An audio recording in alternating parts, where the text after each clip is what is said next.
Hello, everybody. Welcome back to the Clue Crew podcast. My name is Katie, Nancy Pants on Tumblr, and we have Allison back with us this week. Say hello. Hey, what's up, guys? Yay! Sadly, however, we do not have Maddie tonight. She has plans with her family, so they'll be spending time together tonight. However, our special guest for the week is in the chat with us right now. You have a Tumblr user, Nancy Giroux, or you may know her as Ellen. Hello. Yes, the double A's, the Nancy Drew. We have that in common. Yeah. I actually think we're some of the only ones in the Clue Crew, but I like it. Mm-hmm. Such an easy way to get an almost canon URL. I know. But yeah, so our game of the week that we're going to be talking about is Sea of Darkness. I love this game. This one I think has like the number 6 spot for me. Like it's really, really up there.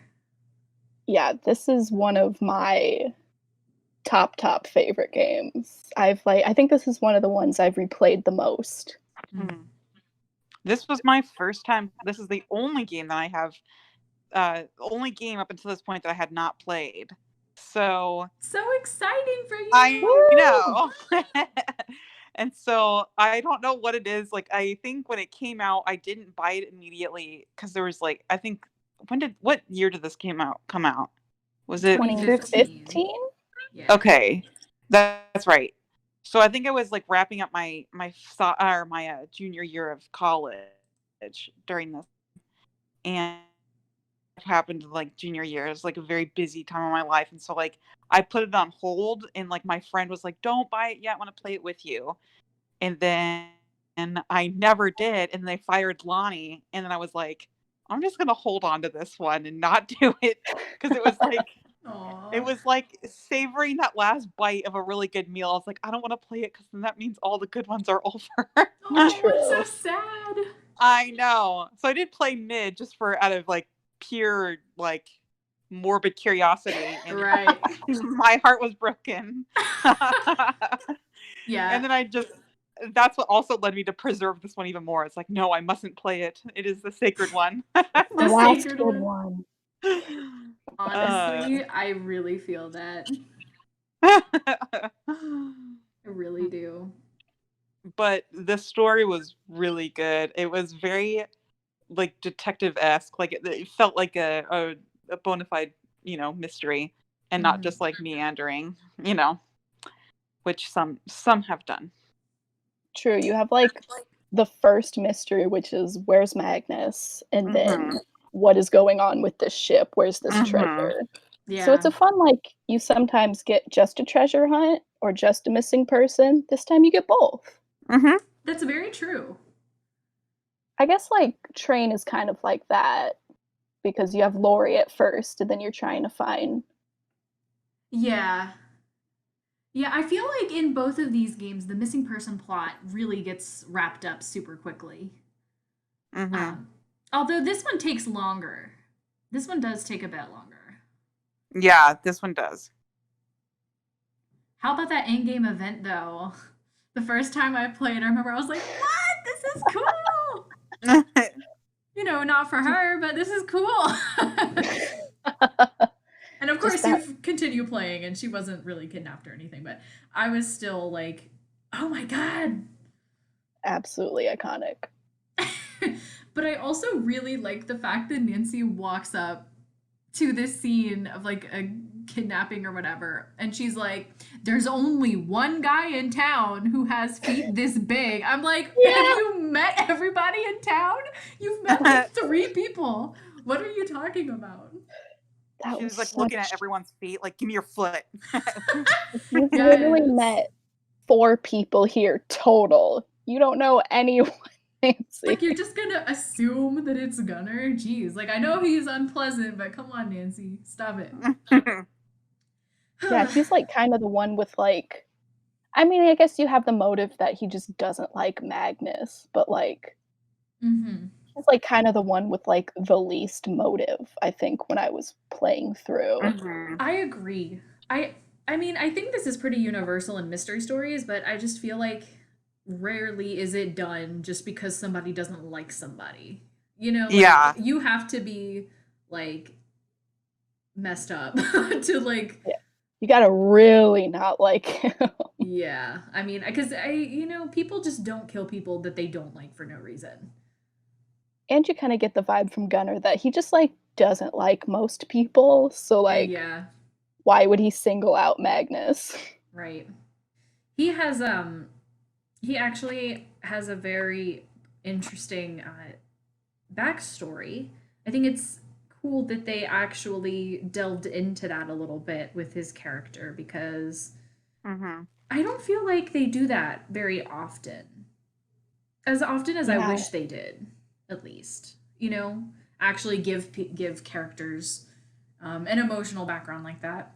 Yeah, Um, not just, like, a few personality traits, but, like, this right. is why he's grumpy all the time, and Yeah, and because I love doing that, especially when it's like generally unpleasant, unlikable characters mhm. actually get that kind of backstory. Because I Mm-hmm. mean, for me, I don't hate Gunnar as a character because, like, he has his issues 100%, but because of that backstory, it's just I appreciate the complexity that gave him Yeah. as a character. Absolutely. I think it's really nice that I feel like most of the NPCs in this game were really well-rounded and, like, you Agreed. really get to learn about their backstory and get a good sense of them and not just like, "Oh, well, there's this person who owns this shop and they're kinda quirky." Yeah, you're completely right. That's actually something I didn't even think about. But yeah, like every character in this game, it feels like they're all really distinctive in their personalities and just very It's interesting in general. Elizabeth is actually in like my top four female Nancy Drew characters, if y'all remember when that was going around on Tumblr. I Yeah. love her. I adore Elizabeth. Like, oh, so good. So good. I am a sucker I for could not put my finger on who she reminded me of. She reminded me of another character, and it was like bugging me. I Like, really like her, but I could not figure out who she reminds me of. another Nancy character or just Mhm. in the universe? No, another Nancy Drew character. Hmm. was it like the way she looked, her personality, her voice? Like, what was it? I think it's the way she looks. Like her character model reminds me of Mm. someone else, and I was like, couldn't put my finger on it. Who? Hmm. Interesting. Because I know the voice actress is the same one who is your contact in Labyrinth of Lies, Melina. Oh. Huh. Yeah, I don't so their know. voices are super similar. So that's why I asked, if you knew if it was the voice or whatever. But I'm not Mm. sure physically if it's just, I don't know. You never know. My mind's just racing through all of the blondes that there's been. Right. Right. I absolutely love her character. Me too. So, so good. Because, she really does put on, like, the. I hate to use the term, but, like, rough exterior, Oh, where, yeah. like, she's Mhm. very much on lockdown when it comes to meeting new people and how Yeah. much she shows other people. She likes to be strong. But And, like, Mhm. at first playing, it's really annoying that you're just like, "Come on, you were his ex, like, just give me all of the details on him, I know this." But it's like, "No, that's just like her, you also, Nancy, you're a complete stranger. Mhm. She knows nothing about why you're here, of course she yeah. isn't going to spill her entire life story to you right away." Yeah, that's actually realistic. It's very realistic. And I just love it because as you keep playing the game and you hear her voicemails, you start seeing some of the letters from Oh her and yeah. Magnus, and you Yes. learn about, Mhm. testimonials from both Gunnar and Soren about how she's like the only person in the entire town who is actually Yeah. nice to them and welcoming and warm. And I love that. She has that heart of gold. She's a super, super sweet, caring, loving person, but she kind of buries it underneath the strong front that she likes to put on. And oh god, I love it. The layers. She's so good. She is, yeah. absolutely. Like, well, just seeing this rough exterior and then making it into Magnus's cabin and hearing those voicemails and be like, Mm. "Oh, Yes. okay." Oh, I love it. She's such a good character. And then I love her, and I love her even more when I realized that her version of trying to get attention from Magnus was, "You know what? I'm gonna kidnap his dog." Yeah. Got your dog. You know what's crazy? I didn't even think about that. It's so But funny. yeah. 'Cause, like, my first playthrough, I was kinda like, "Oh, that's nice. She's just keep taking care of his dog while he's gone." And then my second playthrough, my first playthrough, I was a hardcore dialogue skipper. I would read it and then skip, but then my couple next playthroughs, I'm like, "No, I'm turning it off. I'm listening to everything they have to say," and then I realized, "Oh, no, she took the dog before Magnus left. This was just all to get attention." I know. It's incredible. But it is also nice because then it's, like, not she was one person that it's like, "Oh, I don't really see." I mean, like, yeah, like, whatever, she could maybe fall into the crazy ex-girlfriend trope and then end up being the villain, but I was like, "I don't really see her doing anything bad to Yeah. anyone." And then they put the dog in there, I'm like, "Okay, kind of, but" She got some flaws. But she was kind of justified personally. Oh, yeah. I love it.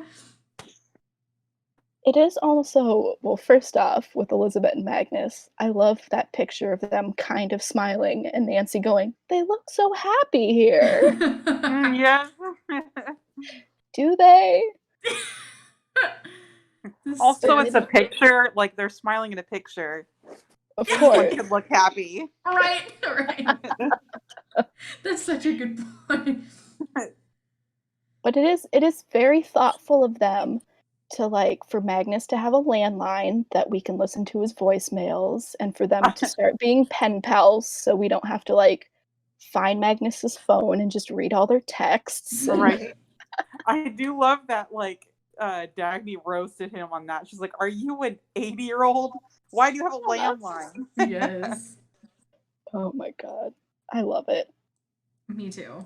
And I actually appreciate the Elizabeth Magnus relationship just in how it was portrayed because it's like you know, you see their little like their disagreements and the issues that they have within their relationship, but it never feels like it's a toxic relationship at the same time. You know, like you can tell that they still love each other very, very, very much. And so it makes sense when they end up together at the end, and it's not like Matt and Kyler where you're like, Yeah. Oh god. Like, it was more just like they went through a rough situation Right. instead of just like they're not good for each other. Right, exactly. And they're very different people too, but they're also very good at understanding one another Mhm. and respecting the fact that they are different. Like even the little like stuff about the Christmas lights, right? Where like he's not into the holiday cheer or whatever, but she's like, "Oh, it's fine. I'll just do 2 strings. You'll love it." Like, you know, it's a difference in personality, but they know and understand that about each other. Absolutely. And so it works. So I like that because I feel like it's one of the few um, canonical relationships, if you will, in the series that's actually portrayed well and Oh, not yeah. total cringe. Actually realistic and not terrible. So you know what? This whole podcast is just a big love fest for Katie Sharanis. Like, thank Yes. you for giving us the writing in this game. Honestly, Oh my god. so good. You got that, and you got Nancy and Ned. So much relationship drama here. Right. That is a good point to bring up. A good talking point. It made me like I know this is you know, been talked about on this podcast, but I'm not a Ned C shipper.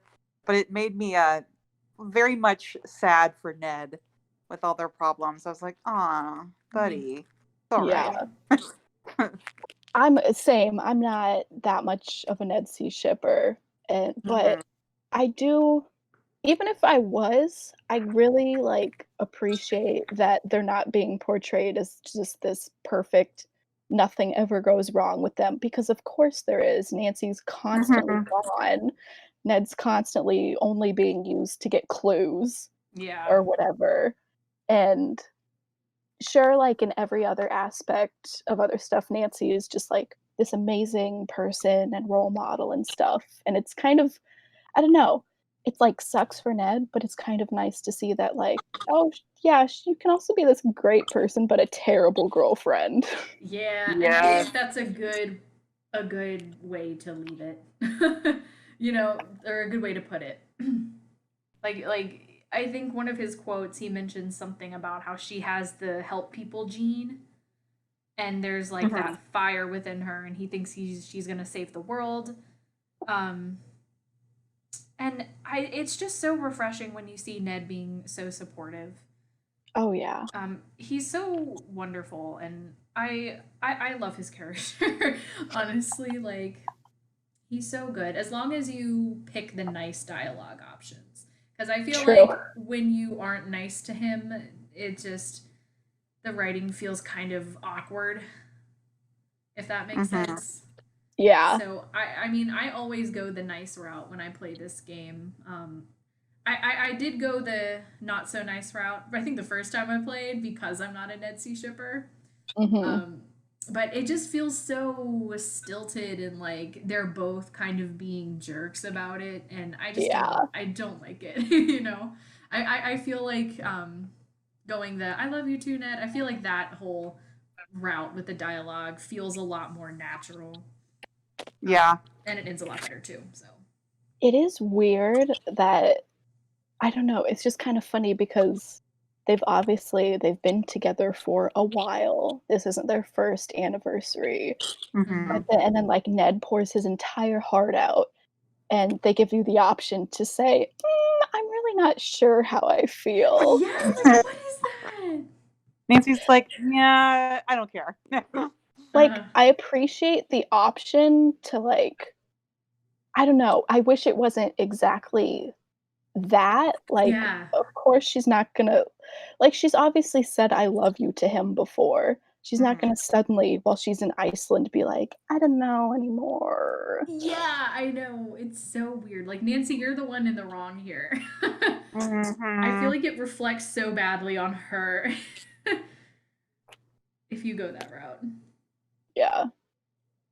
Just take the L, Nancy, you messed up. Right, exactly.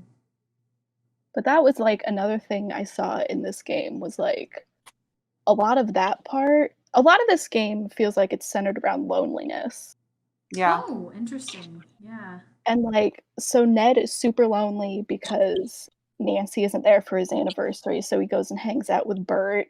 And then, like, Elizabeth, she was alone when Magnus disappeared and they broke up. Gunnar doesn't have his family, kind of, like, doesn't really have anyone but Elizabeth, and, like, so no one's friends with Soren. Dagny is divorced. It's just kinda like everyone's alone in this game. It's kinda Wow. really sad. That's a good Wow. point. I'm like so shook right now. That is all 100% true.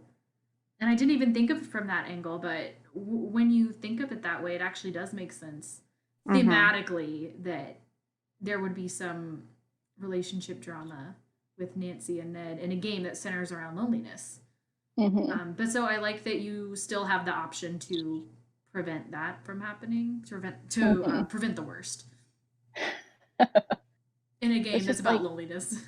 yeah, and you're in just, like, this icy kinda wasteland, and, like, especially when you're in, like, the ice caves or the cabin, you're just like, Mm. "Oh, man, if something happened to Nancy up here, Oh, is anyone gonna find her?" right, right. That would be oof, super scary. I mean, um, of course it does once Soren comes in, but right in the caves. um, I just cannot sing enough praises about the environment in this game. It is Oh my god. so Oh, beautiful. man. This is, in my opinion, one of the most gorgeous games, not only because of the graphics, but even just the whole atmosphere and the individual elements of the environment itself. Just, stunning. Like, even those, like, I don't know what you would really call them, but, like, those scenes where you're just there's nothing to explore there, so you're just kinda, like, clicking Hmm. through. Like, even some of those, I would just stop and look Right? because everything is so beautiful. It is. I love that they made the Northern Lights something that was like not always there. Like sometimes it was there, sometimes it Yes. wasn't. And I was like, I don't know, it just looked so beautiful. Gorgeous. That and the added of sometimes the lighthouse light is on Mm-hmm. and sometimes it's Oh, not. yeah. I love that too, just watching they did so well, They really, really did. and they fell so far in the next game, but Oh, sad. That's The what happens when whole, you outsource everything. yeah, that is. The whole environment in this game is just so, so, so beautiful Mm-hmm. atmospherically. But then, of course, also graphically, this is by far the best looking game Mm-hmm. that they ever Easily. did. Which, makes sense because it was the last one that they did, but because Midnight in Salem doesn't count. Yeah, Um, that is not canon. I genuinely, my brain separates that from everything else. I'm just Oh, like, Yeah. that's absolutely. not part of the Nancy Drew series. What are you talking about? That's like That's some weird Nancy in one an off. it's Nancy in an alternate terrible universe.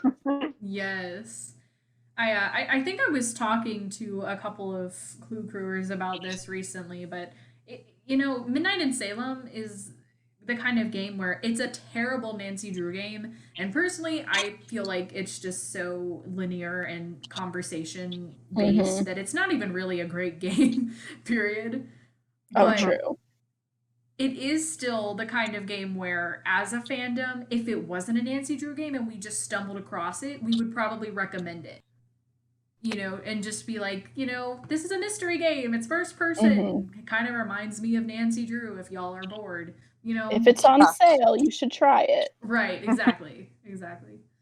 So, yeah, that's Yeah, I feel that. interesting. But, like, the lighting on the characters too in this Yes. one was just Yes. And absolutely gorgeous. please don't misunderstand what I'm about to say, but I feel like Gunner specifically is the best looking character that they've ever had in a For Nancy sure. Drew game. Oh yeah. No, he looks like beautifully rendered. Yes, like I don't know what it is. All of the characters in this game look fantastic, but for Mm-hmm. some reason Gunner in particular, I don't Mm-hmm. know if it is that lighting like you said, Ellen, but he just looks so realistic. So Yeah. Oh, realistic. yeah. And I don't know if y'all noticed, but his nose is also crooked. Like Yeah. like he got in Oh a fight yeah. or something and just never got his nose fixed up. He's also just got, like I don't know, maybe it's the fact that he's just not, like, the skinny average body type that, like, you can kinda copy and paste onto all of the other Mhm. characters that they're making, and they, like, spent more time on him or something, but yeah, it's absolutely gorgeous. Yeah, he truly looks so good, and I think it's partially due to the texturing as well. I'm not even sure what's different about it, but I guess just the skin texture that they used for him looks a lot more detailed. Yeah. Um, Also his Yeah. sweater, I feel like that like it looks well textured, you know? Yeah. yeah, for sure. And And then his missing fingers. Yes. his lucky three. I I And love his that story. the story is so good. the I don't know if y'all ever watched um Mostly Walking play this game, but when they got to that part, they were making fun of Nancy, so about your fingers. Yes. Like, you just met this man. A classic Nancy She's like, question. "Hi, I'm Nancy. What's up with your fingers?" Like, Hi, let me ask you something possibly really insensitive. Yeah, yeah. That's like going up to someone that's in a wheelchair and be like, "Hi, I noticed you're in a wheelchair. Why is that?" oh my god. Exactly. I mean, and you know she would. If it was a Yes. Right? game with a wheelchair user, you know she would. Yes, I would not put it past Nancy at all. So, what happened, I Nancy? know. Oh man, the tactless queen. I know you Yes. love learning, but come on. Yeah. Like, At what come on. cost, Yeah. Nancy? At what cost? I also love that that story was just like the perfect example of a classic fishing story, just like Mhm. going above and beyond Mhm. everything, only for the story to have nothing to do with his fingers getting chopped off. I'm gonna be real though, I always skip it when I play. I sat through it the first time, of course, but like on replays, I'm just like, all right, let me click it. Just because it's long. But the I other mean, Gunner thing, tactless thing that Nancy says to Gunner is when Mhm. she's just like, why do you spend so much time at the pub? Yeah. Like, He's really, like, "I Nancy? am an alcoholic. Mind your own business." yes, like what even? And then the other thing I wanted to say about Gunner too is how he gets kicked out of the pub, right? And then he's like, "Oh, this Mhm. special box is so important to me. It's like my most prized possession. I didn't pick it up when I left." True. Why did you not? It's like Yeah. if it means that much to you, how could you possibly forget about it? Like does he just he like is was he not supposed to keep it there or something and he didn't want Elizabeth to see it? But Maybe. Who knows? I don't know. But that wouldn't even matter though because he was being kicked out. So who cares if he had been stashing it there? True. Very true. So like And I don't I know. absolutely love that Nancy has to look inside to check if it is his. Oh yeah, just making sure. That's all. Just making sure. Just gotta learn what personal stuff you have in here. Exactly. That's her brand. We all know.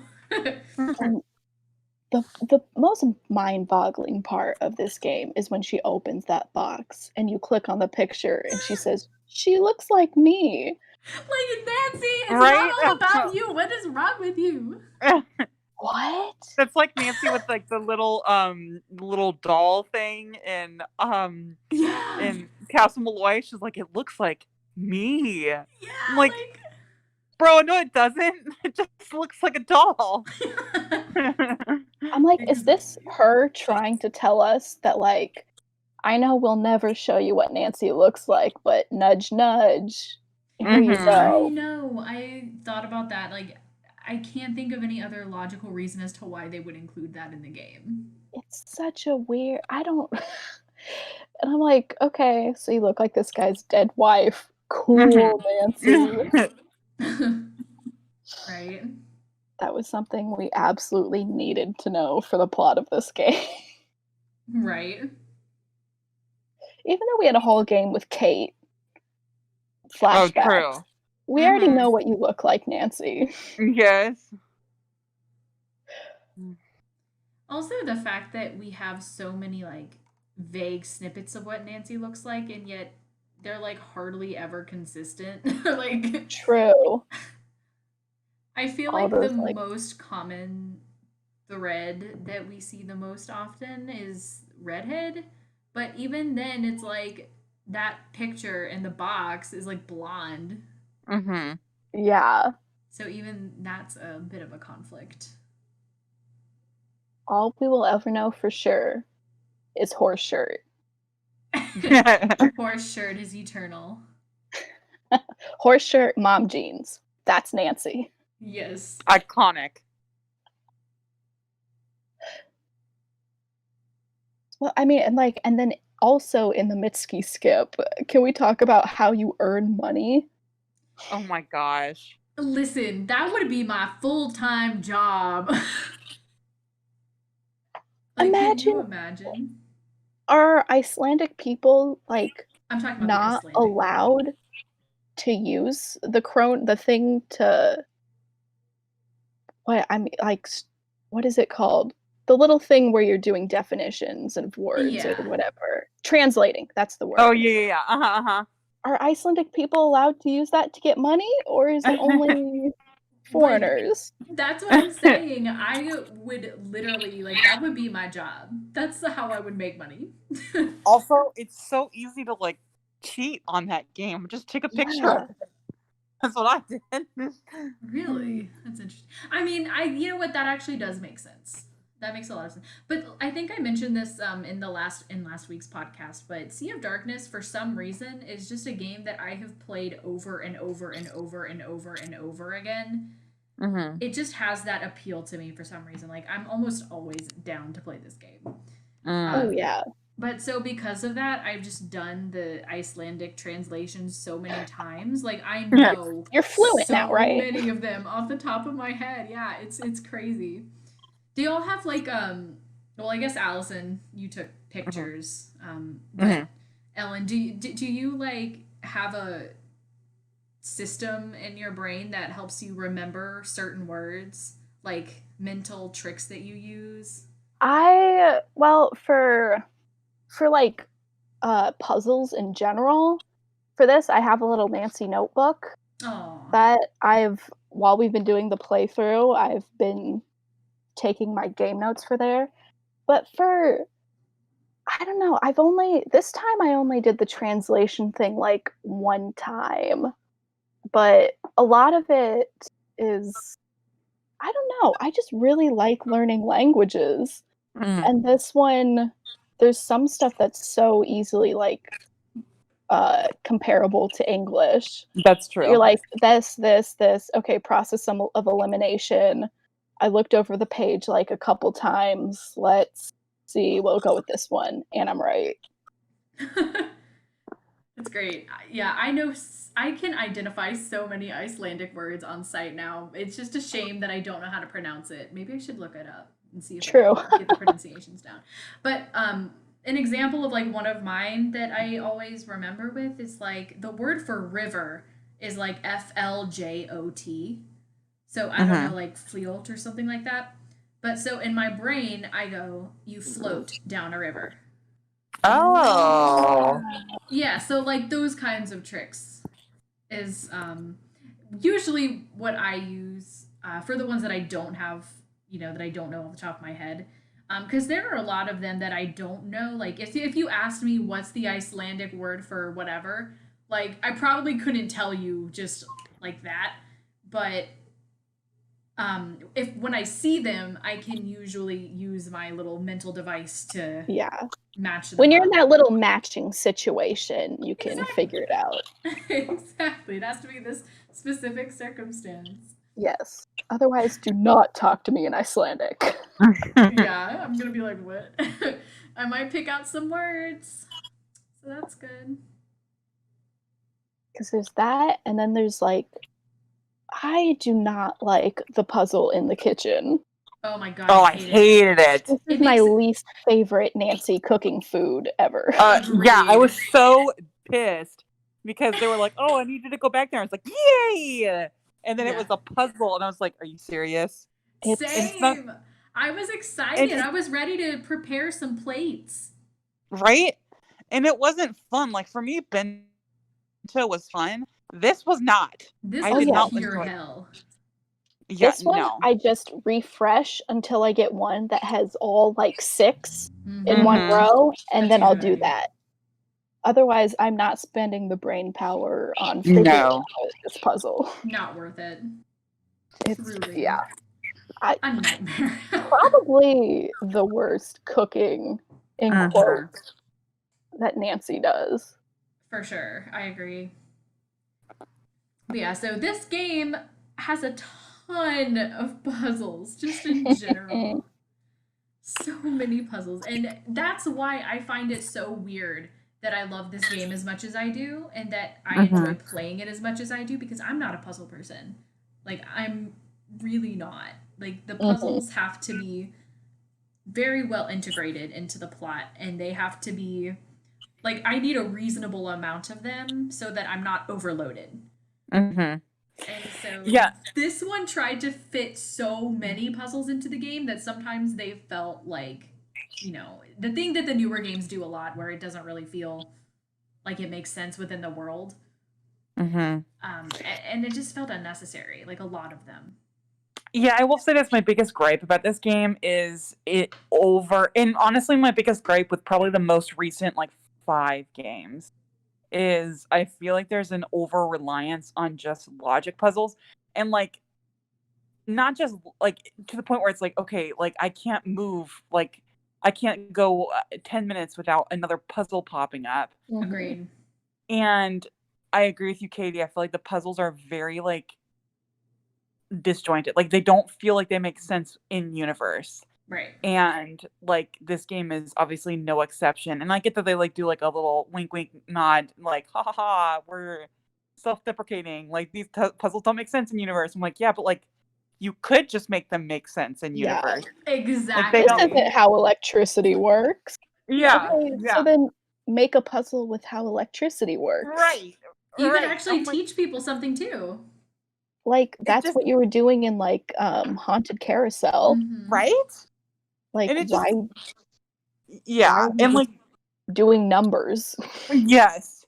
Like, Yeah. "Oh, we need to get into this, like, this chest, so let's do this weird crystal puzzle." And I'm like, Oh my or gosh. let's Okay, I love find the that puzzle key. though.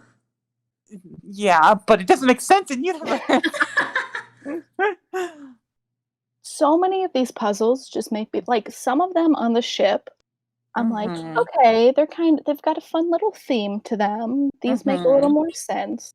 The one this couple in Magnus's house, I'm like, "Okay, how does lining up all of these pillows, these stuffed animals, Right? how Yeah. does this do and how does this contraption know where I put Yeah. these stuffed Right. animals? And Yeah. why did Magnus build this into his cabinet?" To hide one I folder. know. There's just some of them I'm like, "Okay, I can get down with this," but then when you're in, like, the lighthouse and you're freezing and you're like, "Well, time to do some math so I don't die." Yeah, Yeah, I hate that that made one. no sense. First of all, I hate doing math. Second of all, you're Same. gonna ask me to do math under pressure? Like, excuse Mhm. me, no. And also, it It's doesn't make sense. It doesn't make any No. sense. Why? Why would that be built that way? And why do you have to play 2048 to turn on the light? exactly. Right? Oh It's my just so goodness. dumb. I love 2048. I really enjoy playing that game, but oh my god, like why? Why? It makes zero Yeah. sense. When Alex was like, "Oh, yeah, it's a little Literally. complicated to, like, turn on the lighthouse," and I get there, I'm like, "Oh, this is 2048. I've done this a million times." Mhm. Like, this is not this is not a real puzzle. No. Honestly, I didn't like, I glossed over what to do, like, I wasn't even paying attention, and just clicking around, and I was like, "Oh, I did it." Yeah. There and then just, like, the different puzzles throughout the town that come together. A lot of these puzzles, I'm just going, "Who put these here? Mhm. Did the people who built the original ship put these here? Did Captain James Lawrence put these here? Did Magnus?" I'm like, "I don't know." These puzzles don't connect with the plot for me. I'm like, "I wanna know the backstory to these. Why does this exist?" Mhm. Or, oh my Yeah. gosh, Soren's tablet. Oh god. Can we talk about like when you open the drawer and you read that sticky note before you get to the password thing? And you just read this sticky note with no context that says create volcanic winter. Yeah.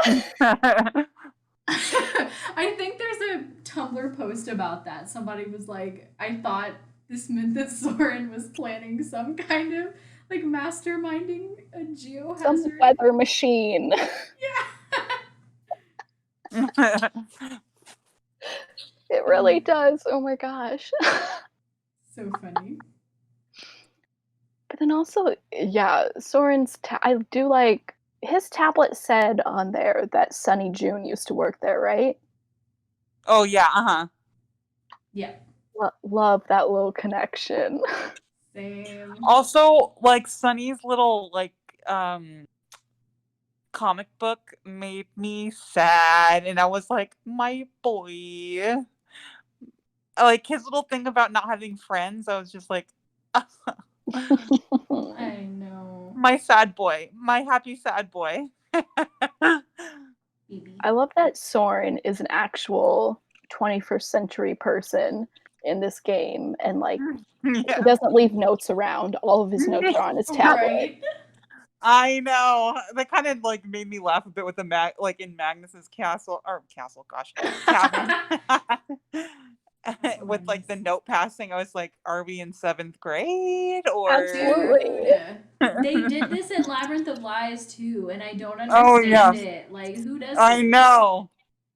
Like at least with like Ghost of Thornton Hall, it made sense that it was just text messages. Like Yeah. that makes sense. Oh my god, wait, they did it in Silent Spy too. Oh yeah. Between Kate and Moira. Like, nobody writes back and forth on the same piece of paper or in the same book. Like, that just doesn't happen. Yeah. The only time this ever happened in my entire life was in college when I was sitting next to my friend, and it was during class. Yeah, it's That's like the only scenario that makes sense. When you need to be silent and you can't have your phone out, that's the only time you're writing back and forth. Yeah. Like, thank you, everyone in this game, for leaving an easy trail for Nancy, but also, please learn about the Notes app or something. Right.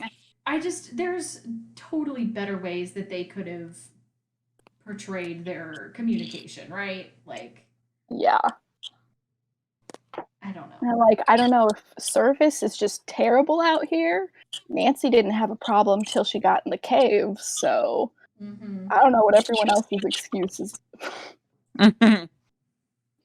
And I guess the fun little thing with Magnus too was his little poetry. That was so cute, just to find all of it. Was funny that they were like, this is a masterwork, and I'm like, okay. I know. It's like the most basic. I'm like, maybe you wouldn't go that far. Or like, who else was bad with notes? Dagny leaving that note saying, "Ho ho ho! I changed my phone password to this. He'll never find out." Yeah, like, and then stuffing it inside of a barrel in the ship. Barrel? Oh my gosh, yes. Like, why? I don't understand. Girl, you are making like millions of dollars on treasure hunts. How are you bad at this? Right. You think she'd be like the most cautious about security. Yeah. Like, you literally faked getting kidnapped to not have people come after you. Why are you leaving notes around with your phone password? Yeah, exactly. It makes no sense. Girl. That made me think about when you're in the hull of the ship, there's that cannon that's filled with kidnapping supplies. Right. But we never follow that lead anywhere. At all. Just kind of hanging there. And this is my third playthrough, and that's the first time I ever noticed that. Really? And I was like, yeah. I was like, how did I make it through? How does this not connect to anything in the game? I feel like this is hard evidence that Nancy should follow up on. Yeah. Like, we pretty much know that it connects to the gunpowder thing that's in the cultural center. But we don't follow up on it at all, like you said. Like, we find it, and then we don't confront Soren about it. We don't ask Elizabeth about it. Like, there's a lot of ways that they could have kind of continued that. Mm-hmm. Like, girl, this is your first strong lead. Yeah. Do something with it.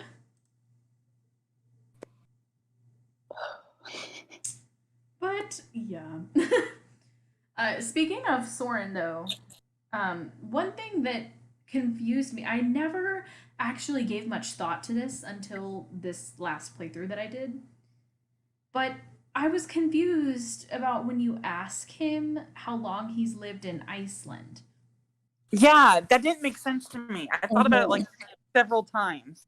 Right, because, okay, so what he says, you ask how long he's lived here, he's like 12 in total. He says 2 years before college and 10 years after college. But that doesn't make any sense because he also says that he was born 10 miles away Right. and acts like they treated him like a stranger his whole life growing up. But Right. Yeah, because he that talked would about imply like that he grew up here. So like was that just a flaw in the writing? Was it supposed to be 10 before college and 2 after?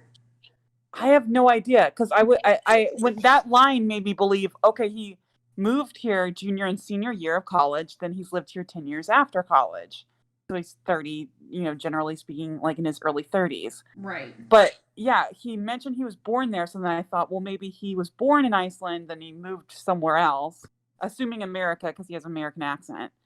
And then, but then he mentions like primary schools, like high school. And I'm like, Yeah. what? Like, this Yeah. doesn't make any sense. If they just got, like, they said in the dialogue Iceland, but they meant his answer was Skip brought. Yeah. Yeah, maybe that's what it is. Like, he's lived in Oh. Skip-Rot for whatever, 12 years or whatever. Yeah, like the town specifically. Mhm. That's kind of how I read it. And then he, like, went to America, which also, I don't know why going to America for college then would make you suddenly not have an Icelandic accent, I Yeah. know. even if you've been in Iceland your entire life.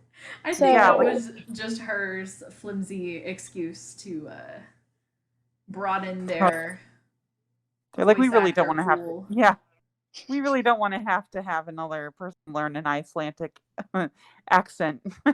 Right. I mean, honestly, I can't blame them though. It can be hard to find voice actors who are authentically, from the place that you're looking for. Mhm. Mhm. Mhm.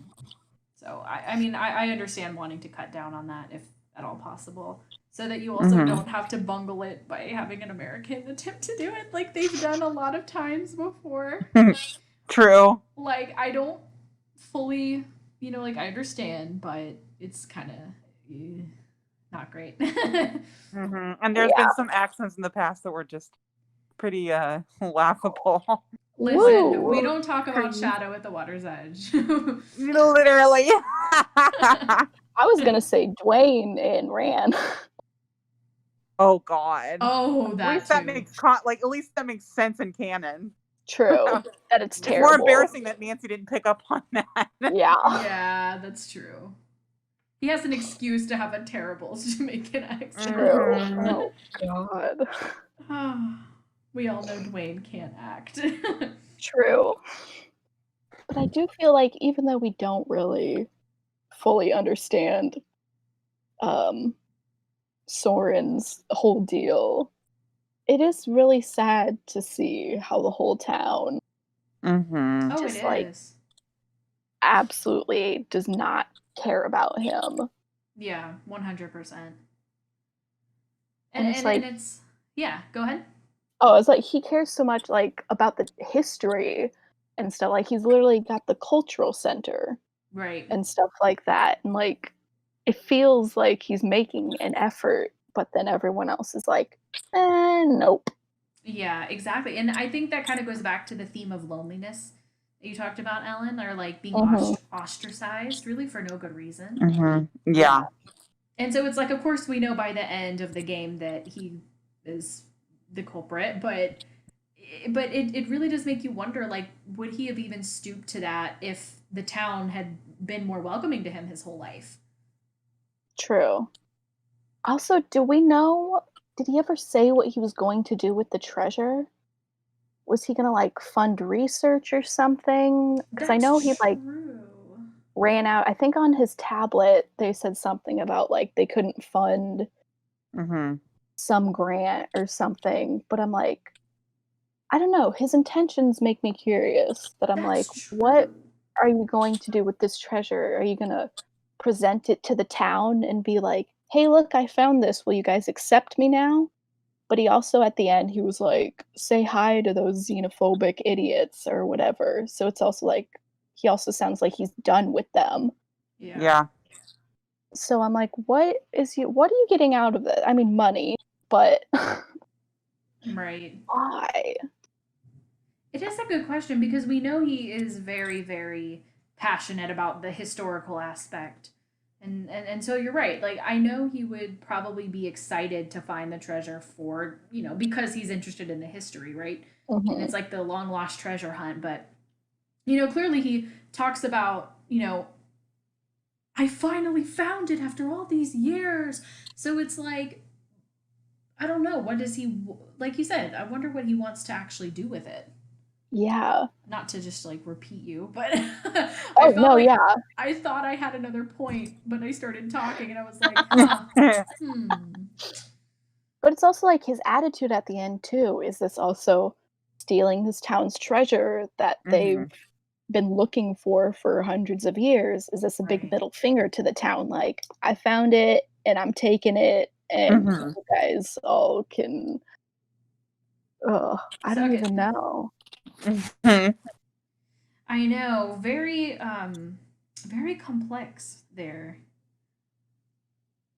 It did make me really sad with him when he was like, spending my birthday alone is getting to be a real downer. I know. I Yeah. was like, aw. I know. And I thought who was it who described it? I was gonna instinctively say Alex, but I'm not sure if it was actually her or not. I think it was. Um, where he's described as being cheerful, but yet he's also very bitter. Like there's Mhm. something under the surface there, and I think that's super interesting. And I mean, part of it maybe like he has this mindset of like I'm running the cultural center, I'm supposed to be customer service or something. Yeah. But it also makes you wonder, like, is that something of a coping mechanism for him? Because he is so angry and resentful, like, does he kind of force himself to be super peppy and cheerful all the time to kind of keep it at Mhm. bay? And then by the end of the game, he just kind of gives up. Yeah. Or that's his also like, well, maybe if I'm cheerful enough and I'm really nice, maybe they will like me. Right. Which is interesting that he's kind of that you bring that up with him being bitter and stuff. It's kind of like an interesting mirror to Elizabeth, who is actually Mhm. super kind but can feel really standoffish. Ooh, you're right. The contrast. Oof. Ooh, that's good. I love these characters. They're so good. They are so So, good. so well written. And it is also it's interesting how there's this whole town Skip brought, which first of all, meeting shipwreck is interesting since are we to believe that they were called that before the shipwrecked I was wondering there? that too. Yeah. I was like, did they already I've never but that fully understood those details, honestly. but is that I was looking up stuff about Iceland and their the eruption that happened that caused the town to like suffer, and there was a bunch of like actually historically there were some volcanoes that erupted up there that Hmm. like the soot cloud was just nothing was growing there, which is Hmm. a really cool actual little historical piece Yeah, that very they stuck interesting. in this game. But where was it go? Oh, with the parallel of the xenophobia with Soren, and also how the town didn't like James Lawrence and his crew, Mhm. and how like you can when you're learning about the history of the town, you're like, oh, they've always been like this. They've always hated outsiders, and it has Right. not changed, and it doesn't look like it's going to change anytime soon. Mhm. Another thing, just on principle, that we need to talk about is the music. We always have to talk about the music in these games. The music in this game is stunning. Like it's so beautiful. Yeah, I mean, I pretty much do this with all of the games, but this one especially is one that I always find myself humming along.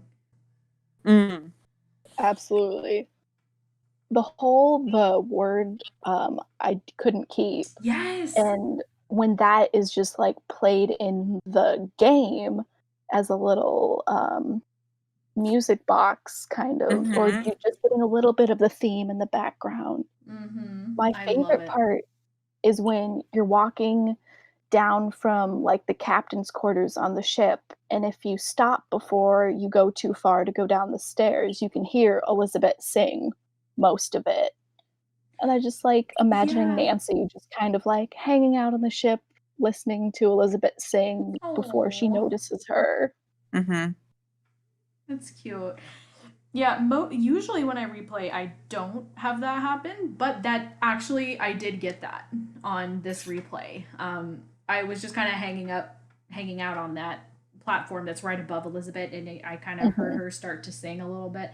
But I'm a speed clicker. I've said it before. I'll probably say it 1,000 more times. I speed click my way through these games, so um, I ended up I only heard a couple seconds of it because I was like clicking to get down. But I think it's so cute how she'll be singing, and then as soon as you go down to the lower deck where she is, she kind of makes a startled noise. She's like, ah, and she stops It's singing. so good. Yeah, like it's so cute. Like she's self conscious because now, like is aware that Nancy is right there, so she doesn't want to keep singing. It's so cute. Mm. It That's so cute. adds so much to the environment Yes, I agree. too. And then, of course, this is the one game where I sit through the whole credits so I can listen to a full production at the end. Oh, Yes. So iconic. This is like what, one of two actual songs with lyrics, I think, in the entire series. Because I think the only other one would be the Ballad of Brigitte. oh yeah. Oh, and Ladybug. Oh, you're The right. or I don't know if it's an actual song, but it goes to Thornton Hall. It's Mhm. got lyrics that are relevant. Mhm. But this one is even a step up from those other ones too, because this is actually like a full, like recorded, like full length song, which is really Mhm. cool. So glad they did that. Yeah, me too. It really adds a lot. Again, her interactive. Put Nancy Drew songs on Spotify. Literally, Right? Oh my Please. gosh. please, we deserve it I after would the do crap you put us anything. through. Please. You'll make a little bit of money from the streaming, please. I know Right. you need it. It'll be worth it. Honestly. We'll eat that up. Heck yeah, man. I would. Turn it on my Nancy Drew music playlist. Mhm. Absolutely. Amount Honestly, of, I'd like, probably study even. playlists it could go on. Yeah, see, perfect. Already got uses for it. Yes. I would probably even add some of the songs from Midnight in Salem. As much as I True. didn't like the game, there are actually a few. There are a few songs on that soundtrack that I actually like. Mm. Yeah. Yeah. That one that is, like, the cool new song that everyone's listening to. I just love the main theme, True. like on the menu screen. Oh, yeah, Like I it's. like that song too. Or wait, is that the one that plays on the menu screen? The one that starts out with the chimes, and then it I gets think more so. orchestral Maybe. later. Yeah, I love that Haven't played song. it since it came out, so Do not blame you. Same. I haven't either. I started replaying it like as soon as I finished it, just to see if I could like trigger anything different, but I just gave Mhm. up. I was like, I'm good. I started to do that, but it was only to see if I could fill up every single pumpkin spot. Hey! Yeah, I love that. But yeah. What were some of your guys' favorite and least favorite puzzles in this game? Mm. Hmm. I also think this answer for me kind of depends on whether I'm playing on Master or Junior. Oh, yeah. I only play on amateur, so Same. I'm a wimp. Yep, Yeah, same. listen, don't ever play this game on Master because the 2048 will literally take you 2 days. Oh gosh. It is so hard on Master. It is insane. It's the most ridiculous thing I've ever seen. That, and also I can't stand the bilge thing on Master, but I don't like that on Amateur either. I completely guess on that. Me too. Like, I don't understand how you're supposed to accurately know how to align them. It makes no sense to me. Like, do they just think it's one that you'll learn trial by error? That, like, every time you die, you'll be like, okay, this knob does this now, and this knob does this now. And I'm like, we're just clicking. Yeah, same. I think at some point somebody actually explained to me that there is a logic to it, but I cannot begin to imagine what it is. Not at all. Being completely real. I don't get it. But I think really, as I said, I do like the crystal one just because it's kind of mindless, and I love that. True. And I like the weird like shape Sudoku that's down in the hold with like squares and triangles and stuff. I love that puzzle, man. I have a great time with it. I had the opposite feelings towards that one. Did not enjoy that one. No. I love it. My first couple playthroughs, I didn't even attempt to try and figure out the logic to it. I just went straight to Game Boomers. Really? But oh yeah. This time I actually sat through and was like, oh, okay, so the circles go on this, and finally made sense. I think it's one of those puzzles that's like a lot worse the first time you do it. But like once you go back and you fully have a better understanding of the rules and like what you can and cannot do, like then that's when it becomes more enjoyable. True. Because it's I do find that it's really kind of confusing initially. Like the first time that I played it, I was also like, oh, whoa. I really like. I normally don't like in Shadow of Water's Edge. I thought it was to have to do all those Sudoku and renograms and stuff like that, but I really liked the funky shaped Sudoku in the lighthouse. You know, I actually agree. I don't mind that one. That one was just, it's like they mixed it up. It was fun. Yeah. I do like, even though the heater puzzle is dumb, I like the fact that Dagny is talking to you while it's happening, and you're getting a little bit of Dagny dialogue. That's true. I didn't like that puzzle specifically, but I did like the fact that there was dialogue through it. Agreed. I hate that puzzle. Yeah. God, it took me so long. To me it doesn't like it. It's one of those that like I know it's a logic puzzle, but like it's not intuitive enough to like. Oh yeah. Yeah. You know, so I end up just clicking around and just like messing around with it. You know, it's just trial and error. Yeah. It is funny once Dagny's dialogue stops and it's like, oh, is this how long they thought it would take me to finish this? Dagny's been quiet for a while. Literally though. I do like that crystal one. That one is just kind of mindless. Yeah. And fun. I think it's stupid in game, but like I do like the puzzle itself. I mean, I actually don't think that's one of the worst as far as like not making sense. Oh yeah, no, there's lots of puzzles that don't make sense in universe. I mean, the wheel being a big one. I was about to say the wheel. Yeah, the wheel is for sure one of the least sensible puzzles. Like, no question. Yep. I also got so stuck on that because I made a compound word that it made sense, but that is not the one that you were supposed to do. I did that as well. I made the word waterbed. I think I made firewood instead of fireball or something like that. Yeah. Right. And I was just so stuck. I was finally like, I've been trying so hard not to do any cheats this game, but But that's another one with some of these puzzles. I'm just like, I know for reading the journal that James Lawrence says that the ship already had all of these puzzles on it, that they were just kind of like, I don't know why these are here, but they are. And yeah, and it's like, why? I want to know.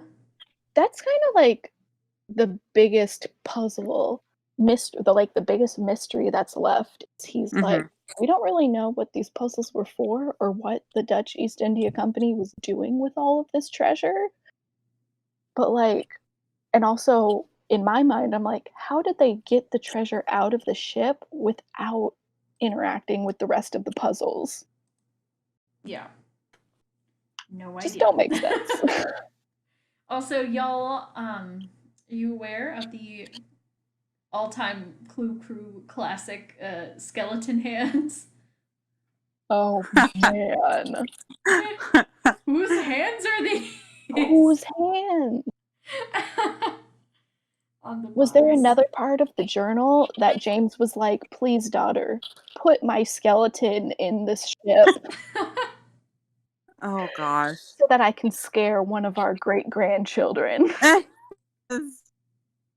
Now I'm just looking through all the other puzzles and being like, we're terrible. Yeah, I know. I mean, the thing is, I just feel like there were more puzzles in this game than I would have liked. Fun fact, you guys, Ellen made a comprehensive list of all the puzzles in this game, and there are 23. And I might have missed some, so. Yeah, and she might have missed some. And actually, I actually see that one of these technically is 2 in 1. So 24 puzzles minimum. So that's crazy. Freaking lot of puzzles to be in one. It really is. I mean, like, I feel like if you were to compare, again, like, I think that in the last maybe 5 games, the puzzles have been less integrated in, like, more heavily, like more heavy puzzle games. And I think if you were to compare it to, like, say, like a mid game, like a, or I guess maybe not mid game, but like earlier game, like Shadow Ranch or Danger and Deception Island, like there are far less puzzles in those games, but the puzzles they do have make sense.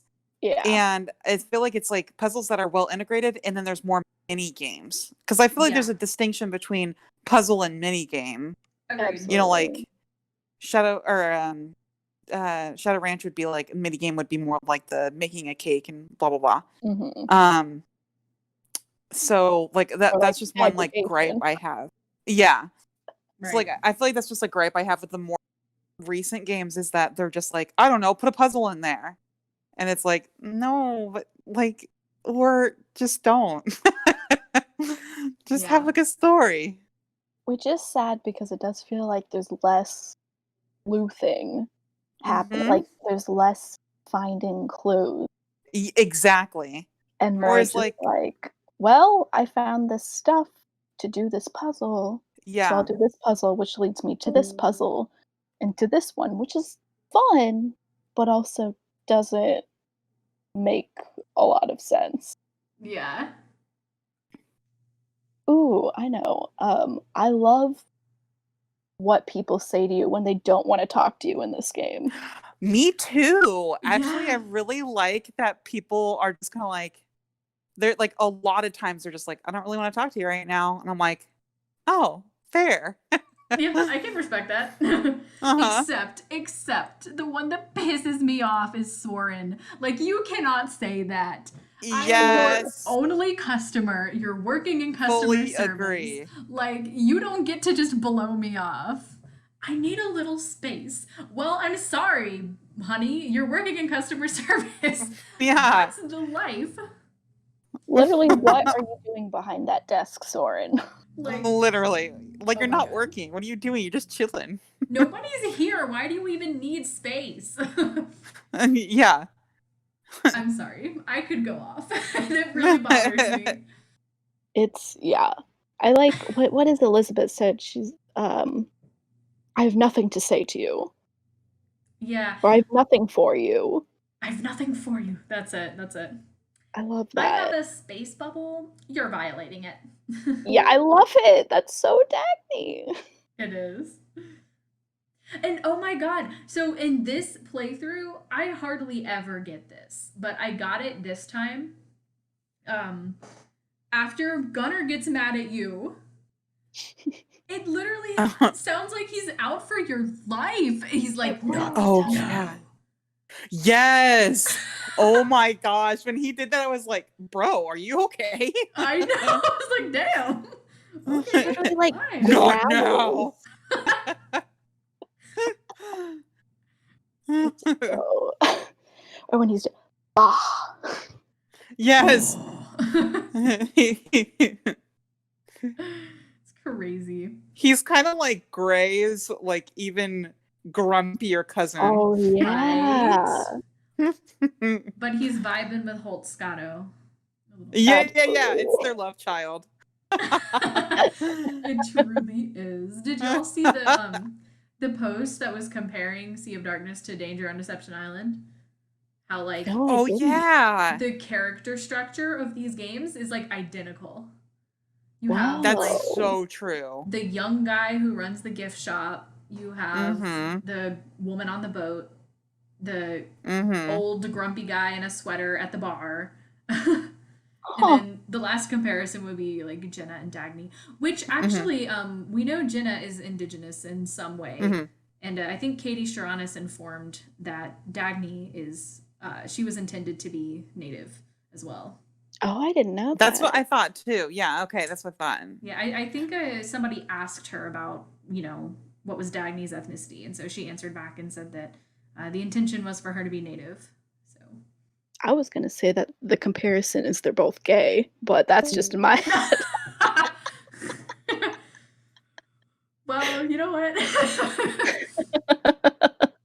Yeah, I don't know if you heard our Danger on Deception Island podcast, but we actually talked about the possibility of Jenna and Katie like being exes. I am fully for that. I love it. But since we kind of got onto that topic, Dagny is our first like canonically acknowledged LGBT character in the series. Definitely not the first, but True. the first that is actually like acknowledged. In the very last game too. Took them quite a while, but their fan base was always split in half between, they had the crazy like super conservative fans as well. So all the moms. Yeah, the Christian moms and their kids.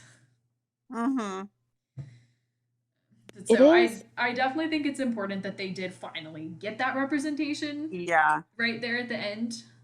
It's a shame that they weren't bold enough to do it any earlier, but true. Well, and also more like I feel like more visibly and like because like with Dagny it's so small, like it's just like it's something very easily glossed over, and I think it could have been a little bit more like maybe not the focal point, but like a little bit more like there visible, Yeah, I understand. I mean, all you really have is like a text exchange between her and Soren that kind of briefly mentions it, I think. Right. But yeah, there's like a text and then a thing on Soren's tablet that says that DeSoto was Alicia. And it's just like, I like how casual it is, but I also like that you don't have to really like use your microscope to put the pieces together. True. Yeah. True. Like it is at least present enough that you can't deny it, or you know what I mean? Like you can't just pretend it's not there. I mean, clearly like they made it pretty obvious. I hate to say it, but personally I feel like integrating it so subtly was probably the best idea for them. Because of how split their fan base was. I mean, they still got flack for it from the conservative Christian moms. That's like, so true. Just imagine if they had made it more obvious. Like, it would. I mean, not that it would have really mattered. Last game anyway, but true. It was kind of like their way of dipping their toe into the water to be like, Can we do Right. this? Is And then this they're will like, you "Rawr." or, "Oh, actually, no, we will not ever again. Thank you." Yeah, it sucks, but I do think it was probably the best move for them to introduce it more Mhm. subtly, you know. Mm-hmm. And then if the series had continued, then hopefully they could have added more Yeah, and made it less like you read one thing and that's it. But yeah. um, but yeah, I Or still not think it's have cool or though that it got mentioned at all. Yeah. Oh, for sure. I'm I was so glad. Like, I don't wanna be just grasping at the crumbs they give us, but I'm so happy for these crumbs. Yes, so true. Yeah. And I love Dagny in general. I mean, Absolutely. what a badass. She's I love so her. unapologetic about who she is. Like we have to respect. I feel like when I'm looking at her, I'm looking at a possible future for Nancy of, like, becoming this treasure hunter, except That's Dagny cool. actually makes money and Nancy never takes Hmm. money. Right. Very true. Like this is more like jaded Nancy. Mhm. Right. When Dagny was finally like, "I think we'll be friends." I'm like, "Yes, Mhm. please go Yes. on a treasure hunt with her somewhere else later in the Yes. series." Yes, and just think we could have gotten that. Dagny for sure would have recurred. Absolutely. She definitely would have shown up in a later game because that's a voice actress that they used quite often. So, I mean, we know the voice actress would have come back because she also did Ryan Kilpatrick in Deadly Oh. Device. Oh. And I want to say she might have done somebody else too, but I can't put my finger on who it might have been. But either way, Like, a Dagny Nancy team up sounds like so much fun. it would have been great. Because, I Ugh. mean, in Sea of Darkness, they were already kind of working on the same team because they were, you know, Yeah. working towards the same goal. But it definitely would have been fun to see that explored even further. Like, if she was even more involved in the whole Yeah. process. If Dagny had, like, actually helped more Mm-hmm. and stuff instead of, like I do love that we go through her luggage and then later we get a text from Dagny that's like, Yeah. "Hmm." So good, right? I love that. It's like, "Dagny, we're working towards the same goal, babe." Yeah, yeah, yeah. I think Like, the we distinction, know though. Sorry, go ahead.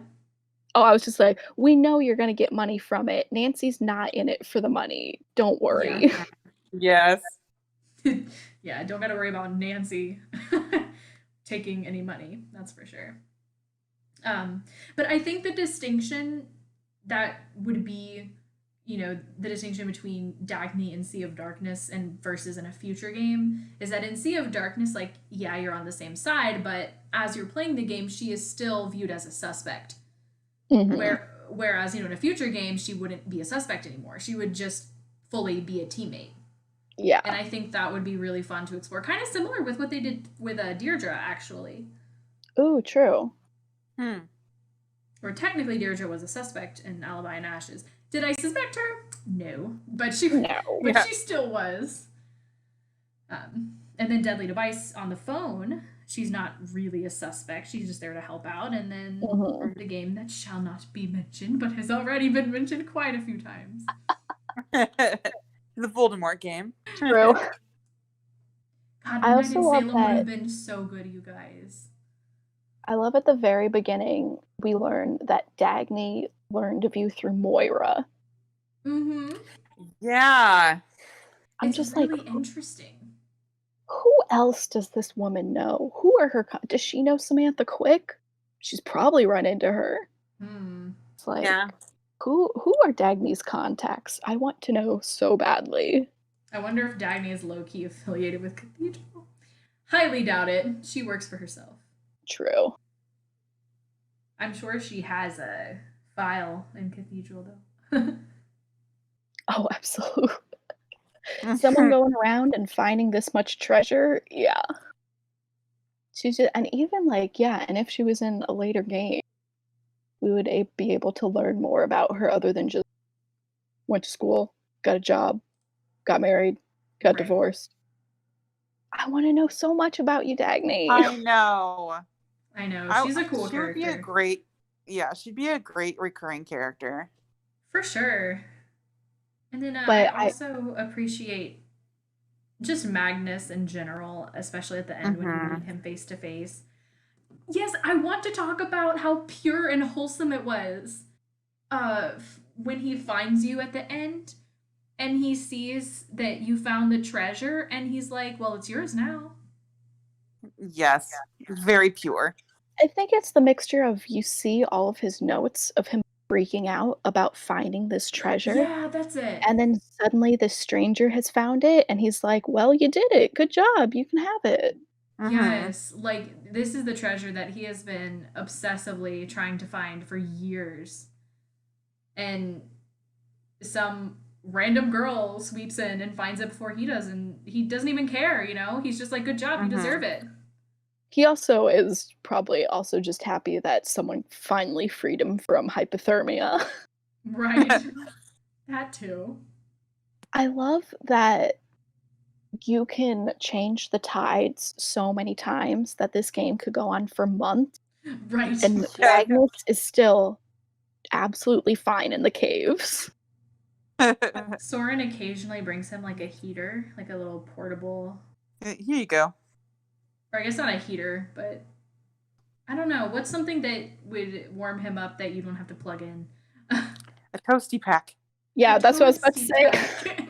He just has a box full of toasty packs that he occasionally brings. I like that he's been one little fun her does this really make sense? Is at the end when, Nancy finally chops through the ice and finds him. And at the end, he just busts through the ice with his fists like it's Yeah! no problem. Why didn't you do that in the first place, bud? You're so right. You're so right. Wow. Like, Magnus, buddy, this could have been so much easier for you. I guess like because he was tied up, but I don't even see why. Like, I don't know. I mean, yeah, you might have a harder time like getting out of there, but why not still go for it?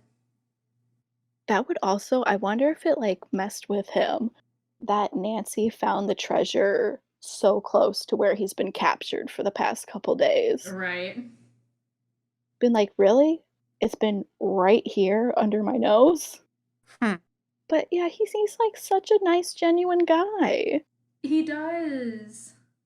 But, oh my gosh, can we also talk about the final puzzle? The treasure chest with the Yes. song. I Yeah. love that they integrate it. What I don't like is trying to figure out what half of the stuff is on the treasure chest. The wall? I never remember what the wall is. Yeah, you're talking about the one that's like on top of the cliff. Just the weird gray square. Yeah, exactly, exactly. I know, it's like I'm not even entirely sure what that's supposed to represent. And I'm, like, So going weird. through and I'm like, "Okay, I think I've got this one in this order. But what is this gray thing?" Yeah, But agreed. it is fun realizing that I do like to think about, was this the original treasure box? And then did James Lawrence, like, either make the song based on the box, or was the Hmm. box based on his song? Hmm. Good question. That is a good question. I I get in wonder. my mind too much thinking about, how do these puzzles get created? I know. It's really questionable. That's what I'm saying. I don't like when it's not integrated well because then it takes you out of it. You're like, wait, how does this make sense in universe? Yeah.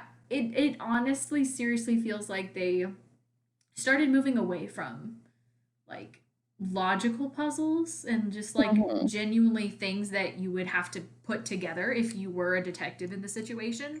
Mm-hmm. And they just started moving towards like making all of the puzzles like almost mini games, Yeah. Yeah. you know? and like single screen, you just have to stare at this screen and go through the motions and solve the puzzle, rather Yep. than like actually being universe based logic puzzles. If that makes sense. Like, Yeah. in the older games, I feel like a lot of the quote unquote puzzles were just figuring out what you need to do. Mm-hmm. You know, like figuring out how to get in the library and Treasure in the Royal Tower. Yeah. Like that's a big one. Yeah, You know? it really takes you out of the atmosphere sometimes, Mm-hmm. which is really sad. Agreed. That is actually a thing in game design. I can't remember what it's called off the top of my head, but it's like an immersion break when you have to like take yourself out of the world to like solve a puzzle or do a certain thing that's kind of unrelated to the Yeah. environment itself. So yeah, it is definitely a thing. Inner Interactive started failing those tests at the end there. Like they tried to give some of them a little bit of a theme, a little nautical theme to go along with it, Mhm. but some of them Right. I do also wish with one thing I think they could do is I feel like there were a few things where we learned about like the history of this place in Iceland, but I don't know, I feel like I didn't actually learn much in this game like you do with other games, you know? Right. Yeah, that's true. Like you didn't really learn a ton about the culture or stuff like this. And Yeah, that was something that kind of bothered me a bit too, because like I feel like that's what makes some of the like older, and especially like the like from like the mid like from 10 to maybe like 15 games, 10 through 15 or 10 through 20, is that there's always some kind of like historical subplot.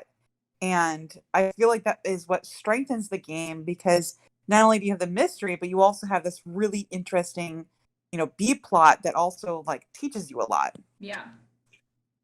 like that's what makes it so easy for them to market it as like, Mhm. oh, this is a cool thing that you want your kids to play because they're going to Yeah. learn about this culture. But like, you don't really learn about Icelandic culture in the game, which is sad. Yeah. Right. So I think that would have been like, even though it was fun learning about like getting Lawrence's journal and that little animation about Mhm. Elizabeth's family and stuff like that. But that was just like her personal history. We didn't learn about the actual history of the area. Right. Right. It's like the historical subplot of this game was almost entirely fictional. Absolutely. You know, whereas like a lot of the, I would say probably most, if not all of Her Interactive's most successful historical backstories have been ones where, I mean, yes, it's fictional in part, of course, because of the characters that they've created, but they still Mhm. base it in like reality or Yeah. actual history. And so Like they take something that happened in history and say, okay, let's build on this. yeah, Yes. exactly. So yeah, Which like I you can do wish they tell had done that a little more. yeah, you can tell they tried by kind of basing it around the volcanic explosion, but they also didn't really explain that well either. I did not even realize that there was any sort of significant connection with the volcanic activity. Yeah. Mhm. Like it's So like even that is very very subtle.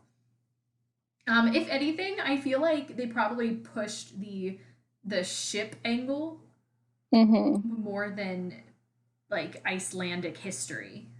Yeah. true. I mean, we had the whole thing about learning the ships, which Yeah. was annoying. Y'all, I did that puzzle before I even got the captain's log. I didn't even need a spoiler. I have played this game that much. Wow. Nice. Like I had to like move around a few of them that I wasn't 100% sure on, but like I told you I played this game so many times and I don't even know why. It's just an atmosphere that I like. Yeah. Exactly. I mean, there's just something about it that draws me in. I'm not really sure why, especially since I'm not a fan of how they integrated so many puzzles and in Mhm. unrealistic ways. Like, usually that's a turnoff for me in the games. But I don't know, the character depth and the development and stories within that, and just the atmosphere, the music, the colors. It just, I love it so much.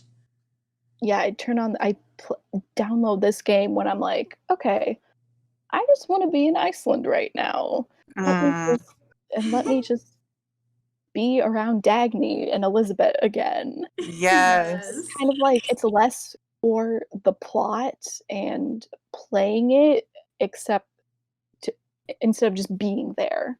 I just wanna be where all of this game is, and that's why I love it so much. Mm-hmm. Agreed, completely. And it's interesting too how, because it's in Iceland, it combines like the snowy, cold element with like oceanic Mhm. and sea. It's an interesting combination to me because I feel like you don't get it very often in media. I feel like True. usually you'll get like a snowy town and a cabin in the woods or something, and then you have like nautical stuff, but usually there's not much of an overlap there, I don't think. So it just creates a really unique atmosphere. Yeah, like, we've had a couple nautical ones, Yeah, and we've but it had wasn't a like snowy snowy. one, but we get the best of both worlds. Yeah, it's very cool. Really beautiful game. It's a shame that mid looks like such trash because this game is stunning. I know, and this is for sure the prettiest game in my Oh yeah. opinion. I Which, mean, Hands oh, down. again, makes me so angry because mid could have been so beautiful with it all being all spooky and like, this is pumpkiny. And I was like, no, why? I get choked up sometimes if I think about it too much because I Yes. just seriously I would give her interactive like my entire savings account if they would just hire back all the same people who worked on Sea of Darkness Yes. and recreate Midnight in Salem properly this time. Like, yeah, get back your art team, and let's give it one Hmm. more go. Like, you have no idea what I would do. Like mid remastered. True. Hilariously, the Yes. most recent one being the remastered one. That would be so funny. Like, oh, God. It's Yeah, what we deserve. watching the trailer at the end of the game for mid, just, whew, what could have been. I I know. know. Like, honestly, they ended on such a high note with this game. They really did. It's the most gorgeous that the games have ever been. The storytelling was so solid. Like, Hmm. ugh, Midnight in Salem would have been so good. The It original. could have after a lot of changes, but the idea's there. Ugh. Well, Allison, I'm really glad you finally got to play this game. I know. It's such a good one. So It I'm was glad. a delicious last bite. Yes, I'm really, really glad that you liked it. It's definitely, like I said, it's top six for me. I love it. So, every time, this is what happens at the end of an episode. It's fine. We got it. We're gonna outro. Woo! Um, Ellen, did you have any like last words that you wanted to share, just about the game in general? Yeah, I love this is probably, like I think my number 1 game is, Blue Moon Canyon, and this is my number 2, which is Mm. interesting that we pointed out at the beginning that it's, like, Right. both missing person/treasure slash treasure hunt. I guess I really like that, but, uh, I don't know, it's such a relaxing game. Hmm. You only ever feel like you're in danger, like, twice or, like, 2 or 3 times, which is really nice that you can just, like, have a Nancy game to relax with and not be like, Mhm. Agreed. "Uh-oh, there's gonna be a creepy thing coming around this corner." Like, "Nah, I'm just chilling on a ship doing puzzles." Just a good time. It's a great time. But Such yeah, a good 10, game. 10 out of 10. Great game. Yes. Agreed. Also, you have great taste. I love both Blue Moon Canyon and Sea of Yes. Darkness as well. Blue Moon Canyon is one of those sleeper games for me. Like, I know it's good, and then I replay it, and I'm like, holy crap, this game's amazing. Yeah. Right? Mm-hmm. That kept happening to me too until I finally just realized it and embraced it. It was like a galaxy brain So good. moment. I was like, wait, this game deserves like top 2. Yeah. What have I been doing with my life? And this one is also excellent. So gorgeous. Atmosphere on point. Storytelling. Too many puzzles, in my opinion. And they were not integrated the best. Yeah. But everything else about this game. And I agree, Ellen. It's such a relaxing game. It's kind of nice. Like, It really is. I always love the spooky games. I love anything that's intense, that keeps you on edge. But Oh, yeah. this is just a totally different vibe that I appreciate just as much. And They really have a range of games that can cater to whatever you're in. right. Mm-hmm. Absolutely love it. So, I will let you both go for the night. Thank you so much for sitting and chatting with me about this game. I am so happy, Allison, that you got to play it and that you loved it. Yes, same. It was well worth the wait. Awesome. I'm so happy you feel that way. And Ellen, I'm really glad I got to talk to you tonight. I haven't gotten to talk to you too much until now, so it was really, really, really cool getting to chat with you. You had a lot of fun things to say. I appreciate it. This was really fun. Thank you for having me. Of course. It was an absolute joy, and I loved your whole Google Doc with all of your notes. Yes. It was wonderful to see. Think about Nancy Games just a little too much, but girl, I am right there with you. Same here. All right, well, and thank you for listening, whoever is tuning in right now. And next week we will be back. I keep forgetting to check what the next game is gonna be. Haunted of Castle Moy, I think. Yes. Oh, yay! I'm one of the few. So- I'm in the minority. I'm so excited. I love this game. Yeah, I'll have some hot takes for this bad boy, okay? The criticism is warranted. I will say that. But, however, I adore it. Unabashedly. Anyway, that's all discussion for next week. So, thank you once again, and I hope you both have an excellent rest of your night. Yes, you as well. Absolutely. Good night, you guys. Good night. Night.